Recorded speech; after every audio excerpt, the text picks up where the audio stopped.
مہینوں میں اپنے نفس پر ظلم مت کرنا۔ بہرحال آگے آئیے، اب جو ان مہینوں میں کچھ اعمال ہم غلط کرتے ہیں جو بدعت ہے ان کا تذکرہ کرتا ہوں۔ پہلا عمل جو اس مہینے میں کیا جاتا ہے جس کو سنت سمجھا جاتا ہے اور بڑے اہتمام سے لوگ کرتے ہیں، اور راسخ جو اپنے آپ کو دین کے اندر جن کو ہم راسخ پاتے ہیں، جو بہت قدیم قسم کے لوگ ہیں، جو بہت شدید اعتبار سے اسلام پر عمل کر رہے ہیں، جو عمل کرتے ہیں اس مہینے میں جو ثابت نہیں آتا۔ دیکھیے عمل کتنا زیادہ ہو، کتنا پیسہ خرچ کرنے والا ہو، کتنی محنت اس میں لگ رہی ہو، وہ تمام چیزیں ایک بازو رکھ دیجیے آپ۔ اصل چیز ہے کہ اللہ کے رسول اور صحابہ نے کیا صلی اللہ علیہ وسلم، بس یہ اصل ہے۔ اگر کیا تو پھر آپ کریے، ڈٹ کر کریے، نہیں کیا تو بچیے اور ڈٹ کر بچیے۔ تو آئیے سب سے پہلی چیز جو کرتے ہیں وہ ہے صلاۃ الرغائب۔ یہ قسم کی نماز، اس کا نام ہی لوگوں نے صلاۃ الرغائب، یہ نام لیکن نماز کا کسی فقہ کی کتاب میں کبھی نہیں ملے گا آپ کو، یہ نماز کا تذکرہ کبھی کسی محدث کے پاس آپ کو نہیں ملے گا، لیکن ایک یہ موضوع روایت ہے، ان موضوع اور من گھڑت روایتوں کو لے کر یہ نماز کو بنا دیا گیا جس کو صلاۃ الرغائب کہا جاتا ہے، اور یہ بڑے عقیدت کے ساتھ رجب آتے ہی لوگ اس کا اہتمام کرتے ہیں۔ اس نماز کے تعلق سے جو روایت پیش کی جاتی ہے، جو موضوع ہے، یاد رکھیے موضوع سمجھتے ہو؟ موضوع مطلب وہ حدیث جو نبی اکرم صلی اللہ علیہ وسلم کی طرف گڑھ دی گئی، منسوب کر دی گئی، لیکن آپ نے ایسی بات نہیں کہیں، وہ روایت کیا رکھتا ہوں جو صلاۃ الرغائب کی طرف لوگ سناتے ہیں، بیان کرتے ہیں۔ حدیث کے الفاظ اس طرح سے وہ یہ ہے کہ رجب اللہ کا مہینہ ہے، شعبان میرا مہینہ ہے، رمضان میری امت کا مہینہ۔ جو روایت بیان کی جاتی ہے وہ یہ ہے رجب اللہ کا مہینہ ہے، شعبان میرا مہینہ ہے، اور رمضان میری امت کا مہینہ ہے۔ پھر اس حدیث میں آگے الفاظ دیکھیے کیا ہے، الفاظ یوں ہیں، جو شخص رجب کی پہلی جمعرات کے دن کا روزہ رکھے، پھر جمعہ کی رات مغرب سے عشاء کے درمیان 12 رکعت نماز پڑھے۔ جو شخص جمعرات کے دن روزہ رکھے، پھر جب جمعرات ختم ہو گیا تب جمعہ کی رات چالو ہوگی، جمعہ کی رات مغرب سے عشاء کے بیچ کے درمیان 12 رکعت پڑھے، دو دو کر کے، اور اسی طرح جو ہے ہر رکعت میں سورہ فاتحہ کے بعد 3 مرتبہ سورہ قدر، اور اس کے بعد 12 مرتبہ سورہ اخلاص پڑھے۔ سورہ قدر 3 بار، 12 مرتبہ سورہ اخلاص پڑھے، اس کی تلاوت کرے۔ جب نماز سے فارغ ہو، مطلب 12 رکعت پڑھ چکا ہو، فارغ ہو، تو مجھ پر جو ہے 70 مرتبہ درود بھیجے، اور اس میں خاص درود کا تذکرہ بھی کہ یہ درود بھیجے، اللہم صلی علی محمد النبی الامی وعلی آلہ، یہ بھیجے 70 مرتبہ۔ پھر سجدے میں چلا جائے، مطلب سجدہ کرے، اور سجدے میں یہ دعا پڑھے، سبوہم قدوس رب الملائکۃ والروح، یہ دعا پڑھے۔ اس کے بعد سر اٹھا کر یہ دعا 70 مرتبہ پڑھے، سجدے سے اٹھنے کے بعد پھر یہ دعا پڑھے، اور اس کے اندر ایک لمبی دعا ہے رب اغفر لی وارحمنی، اور وہ پوری دعا ہے، وہ دعا پڑھے۔ بعد اس کے دوسرا سجدہ کرے، اور پھر ویسے ہی کرے جیسے پہلے سجدے میں 70 مرتبہ سبوہم قدوس رب الملائکۃ والروح پڑھا۔ اگر جس نے یہ کر لیا تو اس کے باوجود، مطلب اس کے بعد وہ کہتے ہیں کہ جس نے یہ کر لیا تو اس کے جو ہے اسی طرح کرے، اس کے بعد جو کچھ اللہ تعالیٰ سے مانگیں گا، اس کے بعد جو کچھ اللہ تعالیٰ سے مانگیں گے، اللہ تعالیٰ اس کی ہر حاجت کو پورا کریں گا۔ اب یہ فضائل میں آتا ہے، اور یاد رکھیے یہ روایت جو میں نے آپ کے سامنے رکھی، جو بات، یہ نبی اکرم صلی اللہ علیہ وسلم ثابت نہیں ہے، ثابت نہیں ہے۔ اس کے اوپر جو یہ موضوع ہونے بھی ابن الجوزی رحمہ اللہ نے کہا کہ یہ موضوع ہے، اسی طرح جو ہے ابن رجب رحمۃ اللہ علیہ کہتے ہیں کہ یہ روایت موضوع ہے، امام نووی کہتے ہیں کہ یہ روایت موضوع ہے، اسی طرح محمد بن طاہر الہندی رحمہ اللہ یہ فرماتے ہیں کہ روایت موضوع ہے، اسی طرح امام شوکانی رحمہ اللہ کہتے ہیں کہ یہ روایت موضوع ہے، اور اس کے بعد مولانا عبدالحی لکھنوی جو کہ ہندوستان کے رہنے والے تھے، مشہور اور معروف شخصیت ہے، وہ بھی اس کے تعلق سے کہتے ہیں اور فرماتے ہیں، ان کا قول اس طرح سے صلاۃ الرغائب والی حدیث من گڑت ہے، اور اس پر اکثر محدثین یا سب محدثین کا اتفاق ہے، اور ان کی مخالفت کرنے والے کا کوئی اعتبار نہیں، چاہے وہ کوئی بھی ہو۔ کیا کہہ رہے ہو عبدالحق جو ہے عبدالحی لکھنوی رحمہ اللہ کہ جو ہے یہ نماز کے تعلق سے کہہ رہے ہیں کہ صلاۃ الرغائب والی روایتیں من گھڑت ہے تمام محدثین کی نزدیک، اور جس نے اس کے خلاف بات کی اس کو کوئی اعتبار نہیں۔ تو یہ صلاۃ الرغائب جو خاص طور سے پہلے جمعرات کا جو رجب کے اندر روزہ رکھا جاتا ہے، اس کے بعد رات جب آتی ہے تو 12 رکعت نماز اس طریقے سے پڑھی جاتی ہے، یاد رکھیے اس کا کوئی وجود، اس کا کوئی ثبوت، اس کی کوئی دلیل صحیح ثابت نہیں ہے، یہ موضوع ہے، اور علماء کو چاہیے کہ اس موضوع بات کا اظہار کرے، ورنہ یہ موضوع روایتیں جو نبی اکرم صلی اللہ علیہ وسلم طرف گڑھی گئی ہے، یاد رکھیے یہ بھی جھوٹ میں شامل ہے، اور آپ صلی اللہ علیہ وسلم اس کی وضاحت حدیث میں کر دی، جو جانتے بوجھتے مجھ پر جھوٹ باندھے وہ اپنا ٹھکانہ جہنم کی آگ بنا لے۔ تو ہم کوشش کریں کبھی بھی ان موضوع روایتوں کو کبھی بھی جو اپنی طرف سے ہم روایت کرنے کی کوشش نہ کریں، بلکہ ہم انکار کریں کہ نہیں غلط ہے۔ تو پہلا عمل رجب آتے ہی صلاۃ الرغائب، پہلے جمعرات والا عمل۔ اس کے بعد جو ہے رجب میں جو دوسرا عمل لوگ کرتے ہیں وہ یہ ہے کہ رجب کے مخصوص روزے، ایک تو یہ پہلا روزہ جمعرات کا اور اس کے بعد کی نماز صلاۃ الرغائب، لیکن اس کے علاوہ مخصوص روزے رکھتے ہیں اور ان روزوں کے تعلق سے مختلف روایتیں ہیں۔ پہلی بات تو وضاحت کر دوں، نبی اکرم صلی اللہ علیہ وسلم نے رجب میں کوئی خاص روزہ نہیں رکھا اور رجب کے اندر آپ نے کسی خاص روزے کا حکم نہیں دیا۔ دونوں باتیں، ایک تو آپ کا عمل بھی نہیں، آپ کا حکم بھی نہیں۔ نبی اکرم صلی اللہ علیہ وسلم رجب میں کوئی خاص روزہ نہیں رکھا اور کسی خاص روزے کے رکھنے کا حکم نہیں دیا، یاد رکھیے۔ اب جو لوگ یہ روایتیں بیان کرتے ہیں رجب کے روزوں کی، وہ سب من گھڑت، یاد رکھیے۔ امام نووی رحمہ اللہ نے ایک بہت اچھی بات فرمائی، جب بھی کسی حدیث کو ایسے دیکھو جس کے فضائل بہت ہی زیادہ ہو رہے ہو، یا محدثین کے اقوال ایسے موجود ہیں کہ جب تم دیکھو کہ کسی حدیث میں یا کسی عمل کے بہت زیادہ فضائل پتہ چل رہے ہو، تو جان لو کہ یہ فضائل من گھڑت ہے، یہ وہ حدیث من گھڑت ہوں گی، صحیح روایتوں کے مقابلے میں۔ یاد رکھیے صحیح روایتیں، جیسا مثال کے طور پہ شب قدر کی فضیلت کیا ہے؟ 1000 مہینوں سے افضل ہے۔ اب کوئی کہے شب قدر کے علاوہ کوئی ایک رات آتی ہے وہ 1000 مہینے نہیں 2000 مہینوں سے افضل ہے، تو آپ سمجھ جائیے کہ یہ گڑبڑ ہے، کہ تو ہائیسٹ لیول آف ثواب رات میں جاگنے کا وہ 1000 مہینہ ہے۔ اب کچھ لوگوں نے اس کو اگر ہم 1000 مہینوں کو اگر سالوں میں کنورٹ کرے تو ہوتا ہے 83.83 سال اور 3 مہینے، ٹھیک، یہ اس کی عدد ہوتے ہیں۔ آپ کو کہا ایک رات جاگنے کا روزہ رکھنے کا 120 سال کے گناہ معاف ہوتے، تو آپ سمجھ جائیے کچھ تو بھی گڑبڑ ہے۔ جس رات کے جاگنے کی بات قرآن کہہ رہا ہے، جس رات کی عبادت کو قرآن 1000 کہہ رہا ہے، اور کوئی 120 سال کہے تو سمجھ جائیے کچھ نہ کچھ، مطلب بہت کثیر ثواب جو کہ صحیح اعمال کے مقابلے میں آ رہا ہے، سمجھ جائیے من گڑت ہے۔ اب دیکھیے کیا روایت بیان کی جاتی ہے اس میں روزوں کے فضائل میں۔ روایت اس طرح سے موضوع ہے، یاد رکھیے روایت موضوع ہے، اللہ رب العزت رحم کرے۔ میں صرف روایت کرنے کے اعتبار سے کر رہا ہوں، وہ ایسا کہا جا رہا ہے کہ اللہ کے رسول نے اس میں کہا، جبکہ وہ روایت موضوع ہے۔ حدیث کے الفاظ اس طرح سے ہیں، مطلب وہ حدیث جو موضوع ہے، جو آپ کی طرف من گڑت منسوب کی گئے الفاظ یوں ہیں: بے شک رجب کا مہینہ عظمت والا مہینہ ہے، اور آگے اس کے الفاظ ہیں: جو شخص اس میں اللہ تعالیٰ اس کے لیے 1000 سال کے روزے لکھ دیتا ہے، اور 2 روزے رکھے تو 2000 سال کے روزوں کا ثواب لکھ دیتا ہے، اور 3 روزے رکھے تو 3000 سال کے روزوں کا ثواب لکھ دیتا ہے۔ پھر اس کے اندر ہے اور جو ہے لکھ دیتا ہے، اور اگر 7 دن کے روزے رکھے تو اللہ جو ہے اس کو جہنم کے دروازے اس کے لیے بند کر دیتا ہے، اور اگر 8 دن کے روزے رکھے تو جنت کے پورے دروازے اس کے لیے کھول دیتا ہے، اور جس میں سے چاہے جنت میں تاکہ وہ داخل ہو جائے۔ اور جو شخص 15 دن کے روزے رکھے، اس کی برائیوں کو نیکیوں میں تبدیل کر دیا جاتا ہے، اور ایک منادی دینے والا آسمان پہ اعلان کرتا ہے: اللہ تعالیٰ نے تمہاری مغفرت کر دی، اب تم نئے سرے سے عمل شروع کرو، ٹھیک ہے۔ اور جو شخص اس میں زیادہ سے زیادہ روزے رکھے، اللہ تعالیٰ اس کو زیادہ زیادہ عطا فرماتا ہے۔ یہ روایت موضوع ہے اور من گڑت ہے۔ امام الجوزی نے اپنی موضوعات، اپنی کتاب الموضوع کے اندر اس کو روایت کیا، اور اکثر محدثین نے اس کو اپنی موضوعات کے اندر روایت کیا کہ یہ روایت صحیح نہیں ہے۔ یہ تو 1000 دن کے روزوں کا ثواب بتایا جا رہا ہے، 2000 دن کے روزے، مطلب 30 دن رکھ لیا تو 3000 ہو گئے، یا 29 کا دن آتا 29000۔ اللاجیکل بات ہے، اس لیے کہ دیگر اعمال پہ، شب قدر پر یا رمضان کے روزوں پر یہ فضائل کی بات نہیں آ رہی، یاد رکھیے۔ اسی لیے میں نے کہا کثرت سے جب فضیلتیں آئی کسی چیز میں بہت زیادہ جو صحیح کے مقابلے میں ہو، تو سمجھ آئیے کچھ نہ کچھ گڑبڑ آ رہی ہے اس کے اندر، ٹھیک ہے۔ تو بہرحال دیکھیے کس قسم سے بات آئی ہے، یاد رکھیے یہ تمام چیزیں جو ہے موضوع ہے۔ اسی طرح اس میں ایک خاص نماز کا بھی تذکرہ آتا ہے روزے کے ساتھ، کہ روزہ رکھے اور نماز پڑھے، وہ اس طرح سے بیان کیا جاتا ہے، اور یہ بھی روایت موضوع جھوٹی ہے، لیکن لوگ عمل کرتے ہوئے کیا ہے، حدیث کو ایسا بیان کیا جاتا ہے جو کہ جھوٹی ہے: جو آدمی رجب میں 1 دن کا روزہ رکھے، اس میں 4 رکعت اس طرح پڑھے کہ پہلی رکعت میں سورہ جو ہے فاتحہ کے بعد جو ہے 100 مرتبہ آیت الکرسی پڑھے، اور پھر دوسری رکعت میں 100 مرتبہ سورہ اخلاص پڑھے، مطلب پہلی رکعت میں سورہ فاتحہ 100 مرتبہ آیت الکرسی، دوسری رکعت میں سورہ فاتحہ کا 100 مرتبہ سورہ اخلاص پڑھے، تو اس کی موت نہیں آئے گی یہاں تک کہ وہ جنت اس سے دکھا لیا جائے، یا جنت میں اس کا ٹھکانہ نہ اسے بتا دیا جائے۔ مطلب روزہ رکھے، روزہ رکھنے کے بعد 4 رکعت اس روزے میں یہ نماز پڑھے، کیا نماز پڑھے جو بتایا جا رہا طریقہ، کہ سورہ فاتحہ کے بعد 100 مرتبہ آیت الکرسی، سورہ فاتحہ کے بعد 100 مرتبہ سورہ اخلاص، تو فائدہ کیا ہوگا اس کو؟ نہیں مرے گا، مگر جنت میں اس کا ٹھکانہ بتا دیا جائے گا کہ تم یہاں رہنے والے ہو جنت۔ یہ صحیح روایت نہیں ہے، یاد رکھیے یہ موضوع ہے۔ تو بہرحال اس مہینے کے اندر کوئی نماز ثابت نہیں، یاد رکھیے کوئی روزہ خاص ثابت نہیں۔ اسی طرح ایک اور جو ہے بات نبی اکرم صلی اللہ علیہ وسلم کی طرف منسوب کی جاتی ہے، ایک اور روایت بیان کی جاتی ہے رجب کے فضائل میں، وہ کیا ہے وہ بھی رکھ دیتا ہوں۔ یوں بیان کیا ہے: جو شخص رجب میں 3 دن کے روزے رکھے گا، اللہ اس کو پورے مہینے کے روزوں کا ثواب لکھ دے گا، اور جو 15 دن کے روزے رکھیں گا، اللہ تعالیٰ اس کے لیے اپنی رضامندی لکھ دے گا، اور جس کے لیے رضامندی لکھ دی جائے گی اسے عذاب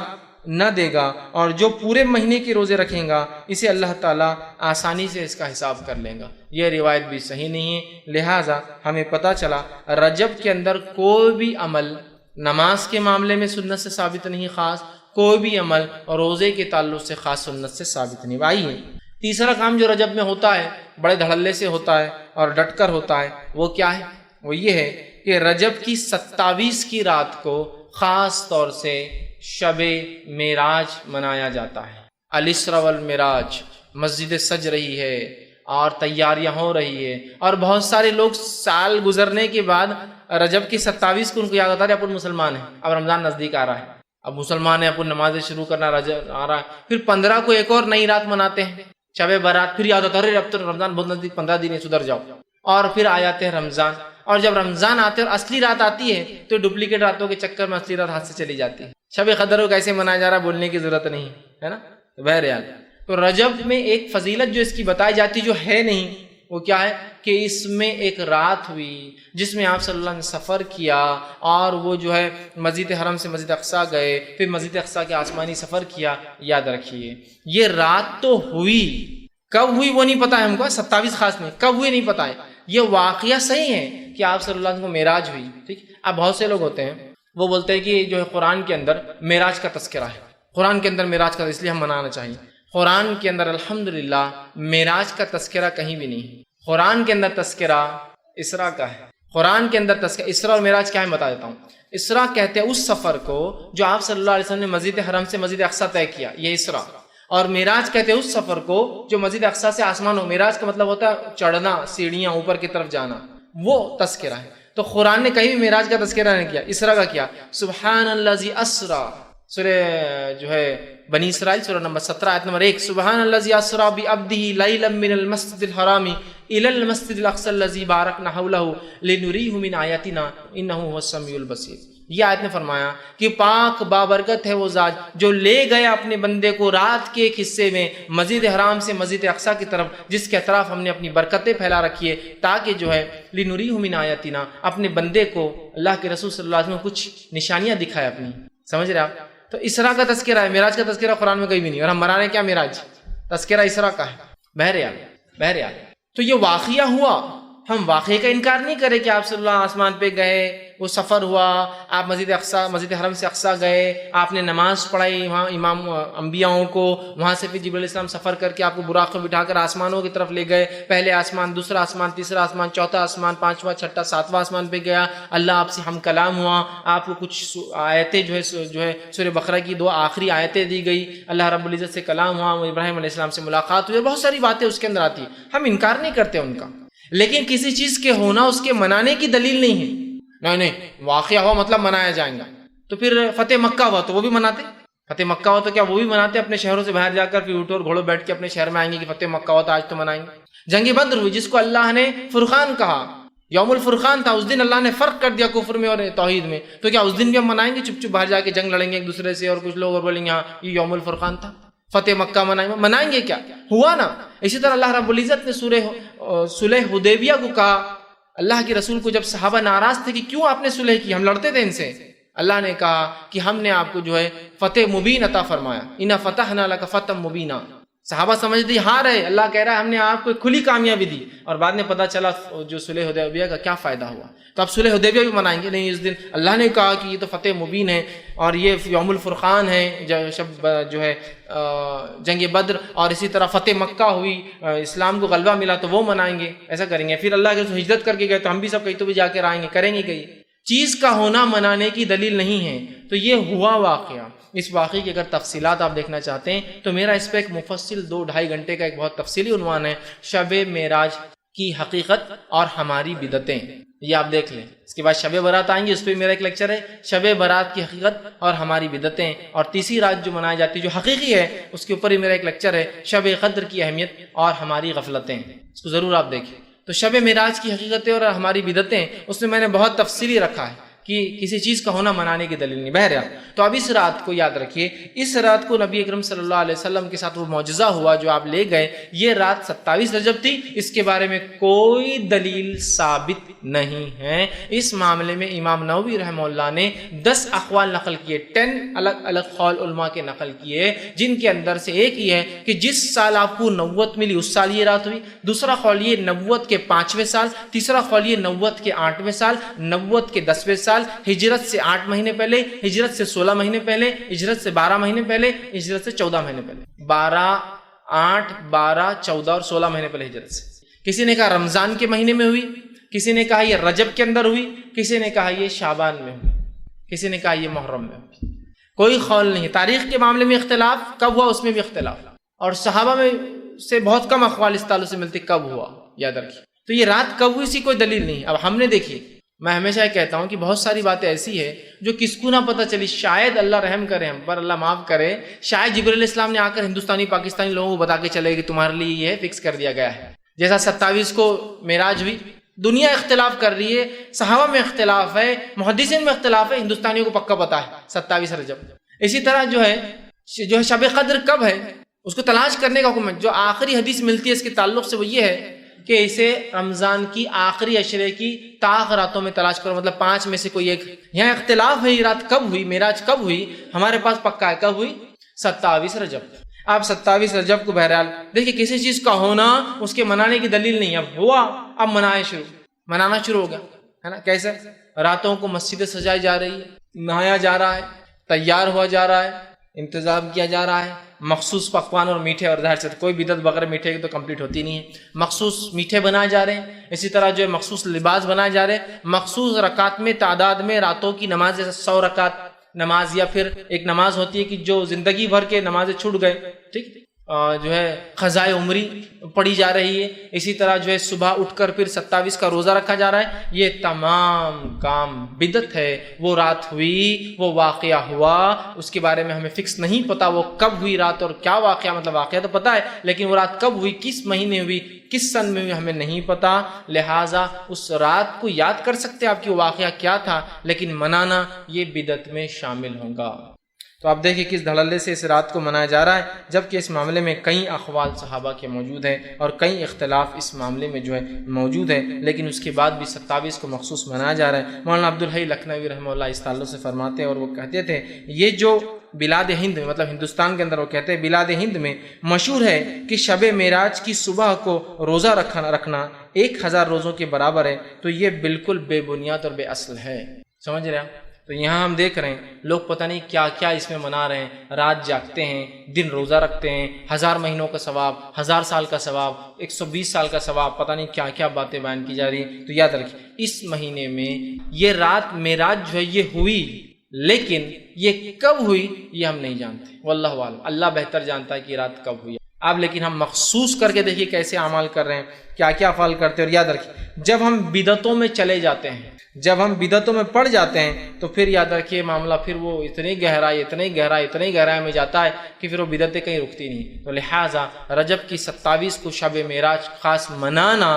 یہ بدعت ہے اور شریعتاً یہ غلط ہوگا. رات کا جاگنا بھی ثابت نہیں، اس میں کوئی خاص روزہ ثابت نہیں. کوئی آدمی روز رات میں جاگ کے عبادت کرتا ہے تو وہ بھی کر سکتا ہے، اور کوئی روزہ رکھنے کا عادی ہے اور وہ رکھتا ہے، جیسا کہ مثال تو جمعرات اور پیر کا روزہ رکھتا ہے اور اس دن ہی جمعرات آ جائے تو الگ بات ہے، لیکن خاص طور سے کرنا یہ بدعت میں شمار ہوگا. اب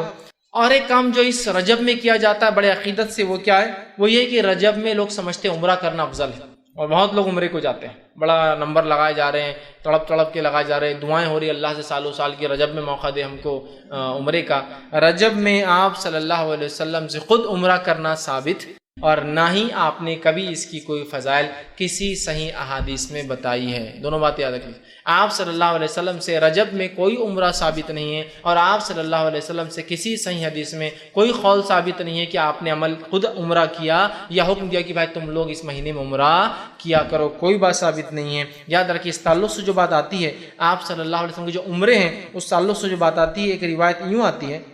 جو کہ صحیح مسلم کی حدیث ہے، اور جو ہے عروہ بن زبیر جو ہے وہ فرماتے ہیں، بیان کرتے ہیں کہ ایک مرتبہ عبداللہ بن عمر رضی اللہ عنہما اور میں دونوں مل کے عائشہ رضی اللہ عنہا کے حجرے کے باہر بیٹھے. اور میں نے سوال کیا ابن عمر سے کہ عبداللہ ابن عمر، کیا نبی اکرم صلی اللہ علیہ وسلم نے رجب میں کوئی عمرہ کیا تھا؟ تو وہ فرماتے ہیں، انہوں نے جواب دیا ہاں کہ آپ صلی اللہ علیہ وسلم رجب میں عمرہ کیا تھا۔ پھر وہ کہتے ہیں کہ جو عروہ کہتے ہیں کہ میں نے عائشہ رضی اللہ عنہا سے پوچھا، اے اللہ، جو عائشہ رضی اللہ عنہا، کیا اللہ کے رسول نے رجب میں کوئی عمرہ کیا تھا؟ تو مائی عائشہ رضی اللہ عنہا نے وہی جواب دیا اسی وقت جب کہ عروہ بھی بیٹھے ہیں، عبداللہ بھی بیٹھے ہیں، اور وہ اندر حجرے میں، جب انہوں نے پوچھا، ان سے پوچھا پہلے پھر ان سے پوچھا، تو میں عائشہ جواب دیتی حجرے سے، انہوں نے کہا کہ اللہ جو ہے عبداللہ ابن عمر کی مغفرت کرے، ان پر رحم کرے، مطلب دعائیں دے رہی، غلطی بھی ان سے، اس کا مطلب رحم کرے، مغفرت کرے، اللہ کی قسم آپ صلی اللہ علیہ وسلم نے کبھی کوئی عمرہ رجب میں نہیں کیا، اللہ کی قسم نبی اکرم صلی اللہ علیہ وسلم نے کبھی کوئی عمرہ رجب میں نہیں کیا۔ اس سے اسلاف کا، صحابہ کا طریقہ دیکھیے اختلاف کا، کہ ابن عمر نے غلطی کرتے یہ نہیں کہا کہ اندر سے حضرت عائشہ کی ہنسی کی آواز آئی، ٹھیٹھی ٹھاٹا کی آواز آئی، اور کہا ابن عمر کو کیا اتنا بھی نہیں پتا کہ کب اللہ کے رسول نے کیا کہتا ہے، اتنے جاہل ہے کیا فقیہ الامہ تم کو لوگ کہہ رہے ہیں، تم کو تو اتنا بھی علم نہیں۔ اللہ مغفرت کرے عبداللہ کی، اللہ رحم کرے ابن عمر پر۔ دیکھیے طریقہ کتنا احسن ہے کہ اللہ رحم کرے ابن عمر پر۔ اللہ کی قسم کبھی اللہ کی رسول صلی اللہ علیہ وسلم نے جو ہے رجب کے اندر عمرہ نہیں کیا، فرماتی ہے۔ اور پھر کہا، آپ نے فرمایا مہینے میں نہیں تھا، اور آپ صلی اللہ علیہ وسلم جب بھی عمرہ کے لیے گئے ہر مرتبہ ابن عمر آپ صلی اللہ علیہ وسلم کے ساتھ ہی ہوتے تھے، پھر بھی وہ یہ بات بھول گئے۔ وہ ان کے ساتھ ہی تھے لیکن پھر بھی شاید ان سے وہاں بولنے میں چوک میں تھا۔ عائشہ نے کہا کہ تم تو ہر سفر میں ان کے ساتھ تھے، پھر بھی بھول گئے تھے، ان سے چوک ہو گئی۔ اسی طرح دوسری روایت جو آتی ہے وہ اس طرح سے، صحیح مسلم کی روایت ہے، انس بن مالک رضی اللہ عنہ سے پوچھا گیا کہ اللہ کے رسول صلی اللہ علیہ وسلم نے کتنے عمرے کیے؟ تو انہوں نے فرمایا اللہ کے رسول صلی اللہ علیہ وسلم نے 4 عمرے کیے اور 1 حج کیا تھا آپ نے۔ اور پوچھا گیا کب کیے تھے؟ تو کہا 3 عمرے آپ نے ذی القعدہ میں کیے اور 1 عمرہ آپ نے ذی الحجہ میں کیا، جس میں آپ نے حج بھی کیا تھا۔ مطلب آپ صلی اللہ علیہ وسلم نے انفرادی طور سے 3 عمرے کیے اور 1 عمرہ حج کے ساتھ کیا آپ نے۔ تو ایسے آپ کی زندگی میں کتنے عمرے ہوئے؟ 4 عمرے، 3 جس میں سے ذی القعدہ میں آپ نے کیے اور 4تھا عمرہ آپ نے حج کے ساتھ کیا۔ ظاہر سی بات ہے، مطلب ذی الحجہ میں کیا، حج ذی الحجہ میں آتا۔ تو آپ صلی اللہ علیہ وسلم ٹوٹل کتنے عمرے کیے؟ 4، 3 ذی القعدہ میں اور 1 ذی الحجہ میں کی۔ تو انس بن مالک کہتے ہیں آپ صلی اللہ علیہ وسلم نے 4 عمرے کیے، 3 تو جو ہے ذی القعدہ میں کیے اور 1 آپ نے عمرہ کیا جس میں آپ نے حج بھی کیا اور وہ ذی الحجہ میں تھا۔ تو گویا آپ صلی اللہ علیہ وسلم کے ٹوٹل 4 عمرے ہیں اور 1 حج آپ نے اپنی زندگی میں کیا ہے۔ تو لہٰذا اس مہینے میں عمرے کی بھی کوئی خاص فضیلت ثابت نہیں، یہ بات کو بھی آپ ذہن نشین کر لیں، ورنہ بہت سے لوگ نمبر لگا کے عمرے کے لیے جا رہے ہیں، یا بہت سے لوگ گلف میں ہیں تو آسانی ہوتی چھٹیاں لے کے جاتے ہیں، رجب کا عمرہ، بڑا عمرہ، فضیلت والا عمرہ، بابرکت عمرہ، ایسا عمرہ ویسا عمرہ۔ پھر اس عمرے کے ساتھ اگر یہ سب بدعتیں جڑ جائے، مطلب جڑا دیتے ہیں، صلاۃ الرغائب حرم میں چل رہی ہے، روزے رکھے جا رہے ہیں اس نیت سے کہ یہ فلاں، تو اس مہینے میں کوئی نماز، کوئی روزہ، کوئی عمرہ خاص طور سے ثابت نہیں۔ عام طور سے آپ اگر رکھتے ہیں، آپ کی عادت ہے کہ ایام 20 کے روزے جو ہوتے ہیں، چاند جب بیچ میں آ جاتا ہے، 12، 13، 14 کے روزے، اسی طرح پیر کا اور جمعرات کا روزہ آپ رکھتے ہیں، ٹھیک ہے، یہ تو الگ بات ہے، لیکن خاص کوئی روزہ ثابت نہیں آتا ہے۔ اب آئیے جو آخری بدعت جو اس میں ویسے اس مہینے میں لوگ کئی بدعتیں کرتے ہیں، ان میں سے جو بڑی بڑی بدعتوں میں آخری آپ کے سامنے رکھ رہا ہوں، یہ سب فالتو اور من گھڑت باتیں یاد رکھیں۔ تو لہٰذا رجب کے مہینے کی صرف ایک فضیلت ہے، وہ یہ ہے کہ رجب کا مہینہ حرمت والے مہینوں میں سے ایک مہینہ ہے۔ کیوں؟ وہ اللہ کی مرضی تھی، اس نے اس مہینے کو تعظیم بخشی، ہمیں اس تعظیم کا خیال رکھے۔ اس مہینے میں کوشش کرنی چاہیے کہ ہم گناہ اور معصیت اور ظلم سے بچیں، حالانکہ ظلم سے تو سال بھر بچنا ہے ان مہینوں میں، لیکن خاص محترم مہینے چونکہ جس میں رجب بھی ایک حرمت والا ہے، ان میں گناہوں سے، ظلم سے بچنا ہے، اور کوئی خاص روزہ، کوئی خاص نماز، کوئی خاص اذکار، کوئی خاص عمرہ، کوئی خاص صلاۃ الرغائب اور پتہ نہیں لوگ کیا کیا پڑھ رہے ہیں، اور کوئی کونے اور کوئی خاص رات میں جاگنا اور صبح کا روزہ رکھنا اس مہینے میں ثابت نہیں۔ یہ تمام چیزیں بدعت اور خرافات ہیں، اس کو ہمیں سمجھنے کی ضرورت ہے۔